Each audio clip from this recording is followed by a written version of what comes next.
Bonjour à tous et bienvenue dans cette nouvelle vidéo. Aujourd'hui on va parler du projet Space Mesh, une crypto Proof of Space and Time. On va voir comment installer le portefeuille, le node et commencer à miner sur Windows. C'est parti!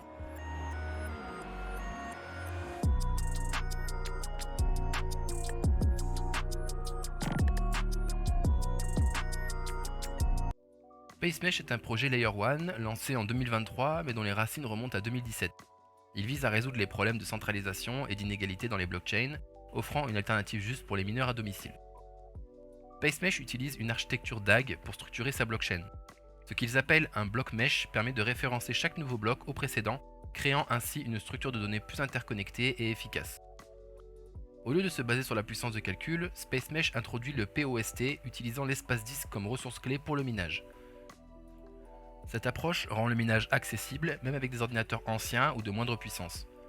Le modèle de Space Mesh permet à toute personne disposant d'un ordinateur avec au moins 256 Go d'espace libre de participer au minage, démocratisant l'accès à la blockchain et favorisant une plus grande décentralisation. Menée par Tal Moran, l'équipe de Space Mesh est connue et transparente. Le projet, malgré sa jeunesse, a déjà attiré l'attention pour son approche innovante et ses objectifs ambitieux. Avec une offre actuelle de 14 millions de pièces et une capitalisation boursière d'environ 41 millions de dollars, Space Mesh a un plafond maximal de 24 milliards de pièces, indiquant un potentiel de croissance significatif. On va voir maintenant comment mettre en place le portefeuille, le node et commencer à miner sur Windows. Pour commencer, on va se rendre sur le site du projet afin de télécharger le logiciel pour Windows. Une fois celui-ci installé et lancé, on va pouvoir démarrer la configuration. On clique sur Setup, on laisse ensuite le network par défaut, puis on clique sur Next. On va ensuite choisir le niveau de sécurité de sa clé privée, ajouter un mot de passe et un nom pour notre portefeuille.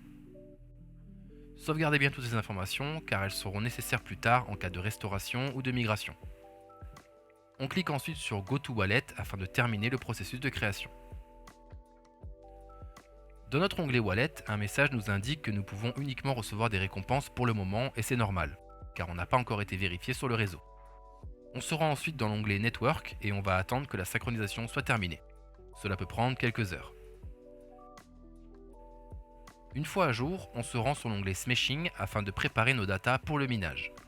On clique sur Setup Proof of Space, on sélectionne un répertoire avec au minimum 256 Go de disponible, prévoyez un peu plus par sécurité, puis cliquez sur Next.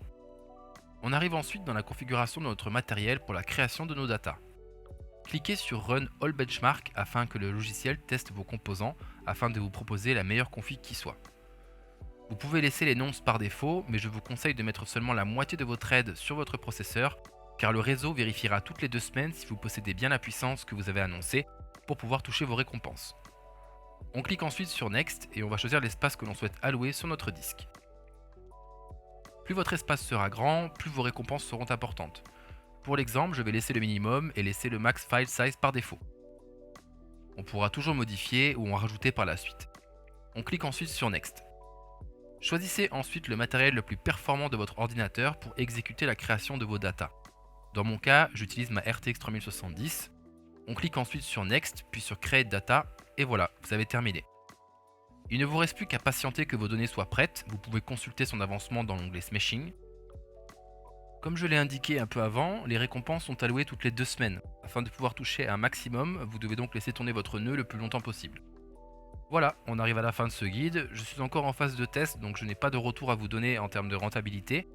Mais personnellement, le projet me plaît bien et j'ai quelques disques qui traînent, donc je vais laisser tourner ça quelques temps, et on verra ce que ça donne. Merci d'avoir regardé cette vidéo. Comme d'habitude, tous les liens utiles sont dans la description. Si vous avez des questions, je suis dispo dans les commentaires pour y répondre. En attendant, bon ménage à tous. Salut!